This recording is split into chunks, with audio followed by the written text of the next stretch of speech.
আমাদের কাছে একটা ইনফরমেশন ছিল, আপনি সহ যদি একটু আসেন খুশি হব।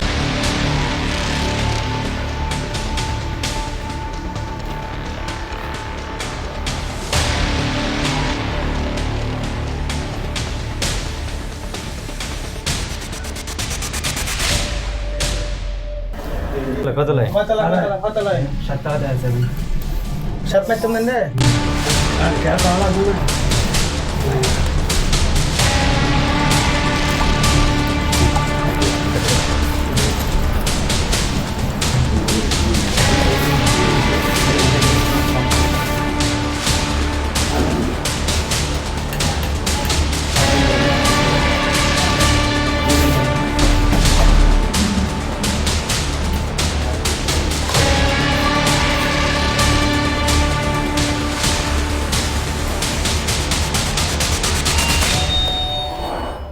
না লাগো না।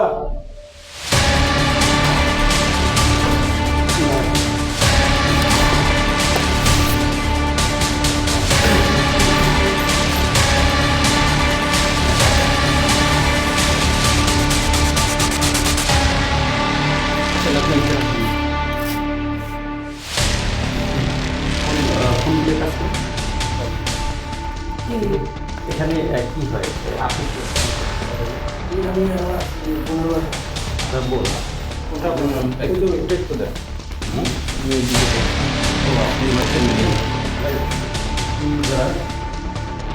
আপনারা সবাই ফ্যামিলি সহ থাকেন না?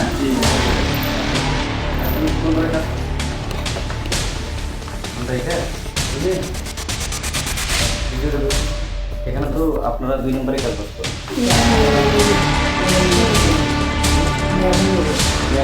আপনার নাম কি? আপনার বলে নাম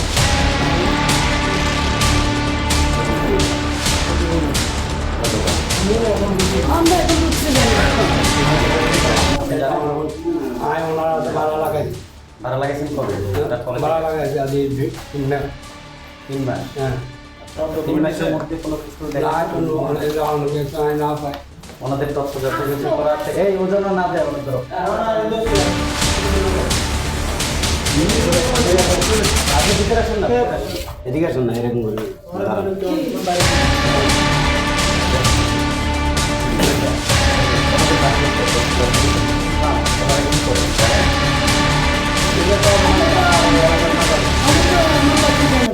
আপনার বাসা কোথায়? আমার বাসায় ইয়েতে এখানে মেসিটা আমি এখন আসছি তো ওদের কিনে কোন জায়গায়? আমি কাপড় বেশি বানিয়েছি বেশি। বাসাটা ভাড়া নিছি। কোনটা? এটা ওদের বাসা। আপনার বাসা? হ্যাঁ। আপনার নাম কি? আচ্ছা, আপনি কি করেন? এই ব্যবসা করেন? আচ্ছা আমার এরকম করে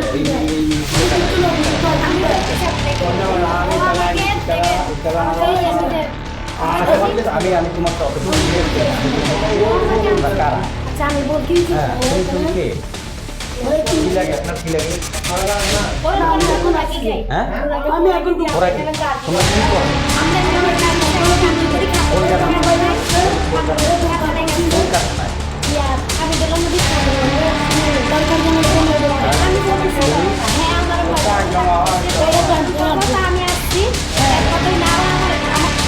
দর্শক, আমরা এই মুহূর্তে রয়েছি বাকুলিয়া আবাসিকের একটি বহুতল ভবনে। আসলে আমাদের কাছে দীর্ঘদিন যেমন একটি তথ্য আসছে, সেই তথ্যের ভিত্তিতে এই ভবনে আসলে প্রবেশ করা। আমি বর্তমান যেই কক্ষটায় রয়েছি, আসলে এখানে পতিতালয় হিসেবে কিন্তু দীর্ঘদিন যাবৎ এই ব্যবসা পরিচালনা করে আসছিল। যদি আমি এই ফ্ল্যাটের পরিস্থিতি দেখানোর চেষ্টা করি, এখানে কিন্তু অসংখ্য নারী সহ কিন্তু এখানে বেশ কিছু পুরুষও রয়েছে এবং এই বিভিন্ন পক্ষে চেষ্টা করি, তাহলে দেখবেন যে এখানে এই যে এভাবে করে কিন্তু তারা এখানে কিন্তু এই কাজগুলি, যে অবৈধ কার্যক্রমগুলি তারা কিন্তু পরিচালনা করে থাকেন এবং তারা কিন্তু এখানে যদি কোনো ইনফরমেশনে পুলিশ বা প্রশাসন আসে, তাহলে কিন্তু তারা পরিচয় দেয় এভাবে সাজিয়ে গুছিয়ে রাখা, যে আসলে যে পরিবার বা সহ মানে লিগ্যাল ওয়েতে যেভাবে মানুষ থাকে আর কি, একবারে পরিপাটি একটা স্বচ্ছ পরিবারের মতো তারা কিন্তু এখানে বসবাস করে, কিন্তু আসলে কিন্তু তাকে এখানে করা হয়। এবং এই খদ্দেরগুলি যে তারা যে এই খদ্দেরগুলি সংগ্রহ করে, সেই খদ্দেরগুলো কিন্তু তারা বিভিন্ন সোর্সের মাধ্যমে বাহির থেকে কিন্তু সোর্সের মাধ্যমে তারা কিন্তু এই খদ্দেরগুলি কিন্তু নিয়ে এসে কিন্তু এখানে এই প্রতিদিনের কাজগুলি সম্পন্ন করেন। একটু আমি যদি একটু দেখানোর চেষ্টা করি যে এখানে কিন্তু এই যেই লোকগুলি দেখতে পাচ্ছেন যে আমাদের এখানে কিন্তু রয়েছে বিভিন্ন এই যেই বিভিন্ন বয়সী লোকজন, এই হচ্ছে এই বাড়ির মালিক মানে ম্যানেজারের দায়িত্বে আছেন। এবং আমাদের এখানে এসে যাকে পেয়েছি আসলে একটু যদি দেখানোর চেষ্টা করি তাদের খদ্দের হিসেবে, আসলে এই একজন ইনি পরিচয় দিচ্ছে যে আমি এই বাসায় সব সময় থাকি। যাই হোক, আরও একজন রয়েছে, তিনি বলছেন যে এখানে তিনি আসছেন কিছু টাকার জন্য, টাকা নেওয়ার জন্য। তবে তাকে প্রশ্ন করলে সে তার অ্যান্সার দেয় এভাবেই, বলেন যে আমি এখানে আসছি আমার বোনের বাসায়, কখনো বলতেছেন বোনের বাসা, আবার কখনো বলতেছেন যে এখানে টাকার জন্য। যাই হোক, এবং তার পাশাপাশি এখানে কিন্তু আরও রয়েছে, এখানে কিন্তু এই যে দেখছেন যে এই বেড বিছানো রয়েছে সম্পূর্ণ পরিপাটিভাবে একবারে সম্পূর্ণ। এবং এই একটি মেয়েও আছে এখানে, একজন না বেশ কয়েকজন রয়েছেন। তাদের দাবি যে এখানে তারা ফ্যামিলি হিসেবে এখানে বসবাস করে আসছেন দীর্ঘদিন যাবৎ। এবং আসলে একজন ফ্যামিলির বসবাসের ক্ষেত্রে যা যা প্রয়োজনীয় সব কিছুই কিন্তু এখানে সাজালো গোছালোভাবে কিন্তু রয়েছে। এবং তারা এই যে এরকমের ফ্ল্যাট বাসা ভাড়া নিয়ে কিন্তু এই অসামাজিক অবৈধ কার্যক্রম কিন্তু পরিচালনা করে থাকেন।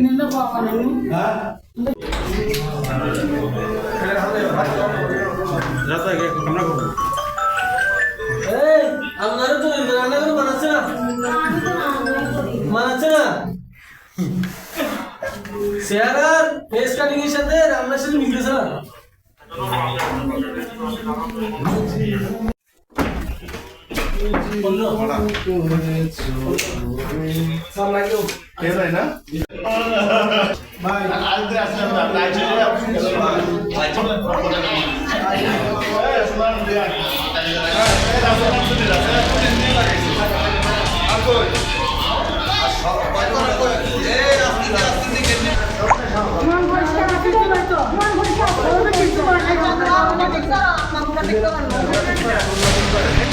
আমার নাম হলো মোহাম্মদ খোরশেদ আলম। আমি কলফলক আবাসিক সমাজ কল্যাণ সমিতি প্রথম পর্যায়ের কার্যকরী কমিটির অন্যতম সদস্য। আমরা সব সময় সমিতির গঠন থেকে আজ পর্যন্ত আমরা সব সময় দেখে আসতেছি কি একটা জিনিস, যাতে এটা কলফলক আবাসিক চট্টগ্রামের মধ্যে একটি অনন্য একটা আবাসিক হিসাবে আমরা রূপ দেওয়ার জন্য চেষ্টা করে যাচ্ছি সব সময়। তারপরেও আমরা দেখতেছি বিভিন্ন সময়ে বিভিন্ন ভবন মালিকের অবহেলা এবং সিকিউরিটির অবহেলার দরুন এখানে বিভিন্ন অপকর্ম চলতেছে। আমরা বিভিন্ন সময় পুলিশ রেড দেখতেছি। এই যে বিল্ডিংটাতে এখন পুলিশ রেড হয়েছে, এখানে এই বিগত 2 মাসের মধ্যে এখন 3 বার। তাহলে আমরা গতকালকেও আমরা সমিতির মিটিংয়ে এটা আলোচনা হয়েছে কিভাবে এই অত্র এলাকার জনসাধারণ এবং যারা ভাড়াটি আছে, যারা এই কলফলক আবাসিকের ফ্ল্যাট মালিক আছে, তাদের নিরাপত্তার জন্য কী কী ব্যবস্থা করা যায়। আমরা পুলিশ ইনচার্জ আছে এখানে বাকলিয়া থানার, এর সাথেও আমরা গত সপ্তাহে বসছিলাম এই আইনশৃঙ্খলা পরিস্থিতি নিয়ে। কিন্তু তারপরেও দেখতেছি আইনশৃঙ্খলার পরিস্থিতি চরম অবনতি হচ্ছে কলফলক আবাসিকে। আমরা চট্টগ্রাম পুলিশ কমিশনার এবং চট্টগ্রামের ঊর্ধ্বতন আইনশৃঙ্খলা বাহিনীর যারা রক্ষা করে তাদের ঊর্ধ্বতন কর্মকর্তার প্রতি আমার বিশেষ একটা বার্তা হলো, অনতিবিলম্বে আপনারা এই কলফলক আবাসিকের জনসাধারণের সাথে আইনশৃঙ্খলা পরিস্থিতির জন্য একটু নজর দেবেন। প্রয়োজনে আমরা কলফলকবাসী এবং কলফলক আবাসিক সমাজ কল্যাণ সমিতি আপনাদের সহযোগিতায় থাকব। যেখানে যে সময় ডাকবেন আমরা আপনাদের সাথে থাকতে প্রস্তুত। তারপরেও আমরা কলফলক আবাসিকের বিল্ডিংয়ের মালিককে বলা হয়েছে, বিল্ডিংয়ের মালিক ঢাকা থাকে, বিল্ডিংয়ের মালিক এখানে থাকে না, ও ঢাকাবাসী। ওনাকে আমি নিজে ব্যক্তিগতভাবে বলছি, আপনি একটু এখানে সিসি ক্যামেরা লাগান, এই বিভিন্ন খোঁজ খবর নেন। আপনার বিল্ডিংয়ে এই পর্যন্ত 2 বার পুলিশ আসছে। কী জন্য আসছে আমরা দেখতে পরবর্তীতে জানতে পারছি যে এখানে মেয়েদের নিয়ে ব্যবসা হচ্ছে, বিভিন্ন ওই যে নেশা জাতীয় ব্যবসা হচ্ছে, এইগুলো বলে তারপরে দেখতেছি। আবার আজকে আমি যখন এখানে দিয়ে আসতেছি দেখতেছি এখানে পুলিশের আনাগোনা দেখে আমি জিজ্ঞাসা করলাম কি হয়েছে ভাই, তো পুলিশ বলতেছে এখানে মহিলার দ্বারা নিয়ে বিভিন্ন অপকর্ম চলতেছে, এই জন্য এখানে রেড দেওয়া হয়েছে। মালিকে বলছে যে আর ভবিষ্যতে না হওয়ার মতো আমি ব্যবস্থা করছি, সিকিউরিটিকে বলে দেওয়া হয়েছে, আমি সিসি ক্যামেরার ব্যবস্থা করছি। হ্যাঁ, এই তো এখানে দেখতেছেন আমরা সিসি ক্যামেরা আছে, তারপরেও কেন হচ্ছে এটা আইন শৃঙ্খলা বাহিনী তদন্ত করে বের করতে হবে। এটা মালিক সমিতির প্রতি আমার একটাই বার্তা এবং কঠিন বার্তা, যে কোনো উপায়ে কল্পলোক আবাসিকের এই জঘন্য কর্মকাণ্ড থেকে রক্ষা করার জন্য অনতিবিলম্বে একটা শৃঙ্খলা ফিরিয়ে আনার জন্য অনতিবিলম্বে একটা অভিযান চালানোর জন্য আমি অনুরোধ করব। হ্যাঁ ভাইজান, ওই আপনার তো বাকুলিয়া কলবলক আবাসিকের এখানে মনে হয় একটা আছে, বাড়ি করছেন মনে হয় সম্ভবত। হ্যাঁ, এখানে আসলে আজকে একটা পুলিশের অভিযান হয়েছে, সেই অভিযানে এখানে আপনার ওখান থেকে ফ্ল্যাট থেকে 7 তলা থেকে প্রায় গ্রেপ্তার করছে পুলিশ। এই ব্যাপারে আপনি কোনো হ্যাঁ, এখানে আসলে ওরা দেহ ব্যবসা করে আপনার ফ্ল্যাটে, আপনার বাড়িতে জি ভাইজান, আমি জাতীয় দৈনিক সরেজমিন বার্তার ভ্রাম্যমাণ প্রতিনিধি এবাদুল হোসেন। যদি দেহ ব্যবসা করে থাকে জি জি জি, তাহলে ধরবে পুলিশ, পুলিশের কাজ পুলিশ করবে না। হ্যাঁ হ্যাঁ হ্যাঁ হ্যাঁ হ্যাঁ আপনি আমি করতে পারবো না না না না, আমি আপনি তো করতে পারবেন না অবশ্যই, যেহেতু আপনি বাড়ির মালিক, আপনি একটা অ্যাকশন নিতে পারেন। ঠিক আছে, অসুবিধা নেই, অসুবিধা নেই, আমরা পেশ করবো, এটা অসুবিধা নেই। যে দোষী থাকবে, এখানে যদি আমরা দোষী থাকি আমাদেরকে ধরবে, অনেক দোষী থাকে অন্য কেউ ধরবে, আপনি দোষী থাকলে আপনাকে ধরবে না, ধরবে না। অবশ্যই অবশ্যই দোষ অবশ্যই পাবেন না, পারবেন না না না না ঠিক আছে। পুলিশ থাকার পুলিশকে করতে দেন, অসুবিধা কোথায়? না না, পুলিশের কাজে তো আর আমরা বাধা প্রদান করতেছি না বা অন্য কোনো। আমি তো চট্টগ্রামে নাহলে তো ওখানে বসে থাকতাম আমি থানা পুলিশের মধ্যে। জি তবে জি আমার চিনেন না ভাই, আমি না। পছন্দ করি না এগুলো ভাই, এখানে তো জি, কত জি। লোকের বাসা হবে এটা, জি, জি। কোনো আবাসিকের মতো একটা এরিয়া। অবশ্যই অবশ্যই আপনি অবশ্যই, কিভাবে বলেন এটা? তাহলে তাহলে পুলিশ তো আমি আজকে এখানে এখন জি এখনই সমাধান ওখানে, বুঝছেন? জি, আমি জি। ঠিক আছে, অসুবিধা নেই, আমি নম্বরগুলো আপনি নোট করে রাখবেন এমনি, হ্যাঁ? ঠিক আছে? হ্যাঁ হ্যাঁ, নম্বরগুলি জি দরকার পড়তে আমরা দরকার পড়তে পারে জি, জি। কোনো সময়, তখন জি। তখন আমরা কল দিব আপনাকে, রাখি। অবশ্যই অবশ্যই। শুনেন, হ্যালো হ্যালো হ্যালো ইকবাল ভাই। হ্যাঁ ভাইজান, কিছুদিন আগেও আপনার এই একই ফ্ল্যাট থেকে পুলিশ আরো কিছু গ্রেপ্তার করছিল কিছুদিন আগে। ওর সময় আগে গ্রেপ্তার হয়নি, একজন আসছিল, জি ওদেরকে বের করে দিছি আমরা, ঠিক আছে? আচ্ছা আচ্ছা এরপরে আচ্ছা কোনো হইতে পারে কেউ কেউ এটা মানে ইচ্ছাকৃত করতে পারে। আচ্ছা আচ্ছা, তাহলে আজকে বিল্ডিং জি করছে কে না না, আমার কথা শুনে আগে জি। আগে কথা শুনেন আপনি। জি জি জি জি বলুন। আমরা আমরা আমরা আমরা ভদ্র সামনে ভদ্র হব। জি জি কিন্তু অবশ্যই অবস্থা অবশ্যই করলে তো আমরা অন্যরকম আমাদেরকে কথা হবে, ঠিক না? অবশ্যই অবশ্যই অবশ্যই অবশ্যই। আর আমরা বিল্ডিং তো এসব কাজের জন্য বিল্ডিং করে দিই, ঠিক আছে? জি জি জি জি বুঝছি? জি, আপনি না করবেন? না না, এটা তো আমি তো কখনো আমি তো কখনো করব না। জি পুলিশ করবে, অবৈধ থাকলে ধরবো অবশ্যই। জি জি জি, আমরা ধরাই দিব, এখন হ্যাঁ হ্যাঁ হ্যাঁ হ্যাঁ হ্যাঁ, এটা আপনার কথাটা আসলে আমার ভালো লাগছে। যেটা হচ্ছে যে আপনি অবশ্যই আপনি এগুলোকে কখনো প্রশ্রয় দিবেন না, এবং যদি আপনার কানে আসে জি কেউই দিবে না। তো আসলে আগে যারা এরকমের যাদেরকে ধরছিল, আপনার বক্তব্য হচ্ছে তাদেরকে আপনি বের ছোট এরিয়া না না। জি জি ওইটা পারে, শুনেন আমার কথা শুনেন। জি ভাই বলেন। আপনার লোকের সত্যতা আছে, আমি একটা দিয়ে দিলাম এরকম। জি একটা পুলিশ ইনভেস্টিগেশন করবে, কোথা থেকে কি আসছে কি আছে। জি জি জি আমরা তো ইনভেস্টিগেশন করতে পারবো না, এটা যদি না না না মামলা হইলে করতে পারবো। না না না, আমরা ভাই আমার কথা শুনে, আমরা তো জি। ছেলে লোক না ভাই, জি। আমরা করতে পারবো কি আছে না এগুলো, বুঝছেন? এটা জি, জি। রিজাল্ট আপনি দেখবেন, এটা রিজাল্ট আপনি দেখবেন। জি জি আপনি জি আমার কাছে রিং করছেন না, জি এটা আপনার কাছে আমরা আসবো কিন্তু। জি জি। আপনি চট্টগ্রামে কোন জায়গায় থাকেন আমরা আসবো ইনশাআল্লাহ। আচ্ছা আচ্ছা আচ্ছা, ভাইয়া আপনি কি আমাকে হুমকি দিচ্ছেন? কোনো হুমকি নাই। না না না ভাইয়া, আপনি তো আমাকে হুমকি, আপনি তো আপনার জি।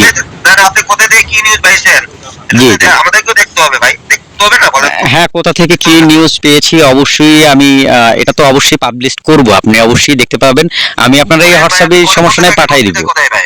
জি ভাইয়া। আপনি করতে থাকেন, অসুবিধা কোথায় ভাই? ঠিক আছে, জি জি জি, আপনারটা আপনি করেন, অসুবিধা কোথায়? অসুবিধা অবশ্যই নেই অবশ্যই এখানে। অবশ্যই অবশ্যই ঠিক অবশ্যই। আছে? হ্যাঁ, আমি তো এখন আপনি তো আমাকে এর জন্য ভাই এটা ডাইরেক্টলি এভাবে বলতে পারেন না, থ্রেট দিতে পারেন না যে না, না, আমি ঠিক আছে, আপনাকে আপনি দেখব। এখানে আমার কথা শুনেন। জি জি এখানে পুলিশের কেস হলে আমরা পুলিশের জি। কেস করবো, এটা অবশ্যই অবশ্যই পুলিশকে অবশ্যই সহযোগিতা করবো, ঠিক আছে? অবশ্যই অবশ্যই পুলিশকে সহযোগিতা করবো আমরা। হ্যাঁ। এই হলো কথা, পুলিশ আমাদেরকে সহযোগিতা করবে ইনশাআল্লাহ। তাহলে আমি আপনাকে কল করেছি। কারো মাথা কামাবার দরকার নেই আর কি। কারো মাথা ঘামানোর বলতে আমি তো ভাই রিপোর্টার, আমি তো লিখবো, আমি তো আপনার কাছে জানতে চাবো। আপনি গলত রিপোর্ট ছাপাইলে জি। আপনার বিরুদ্ধে শাস্তি হইতে পারে না?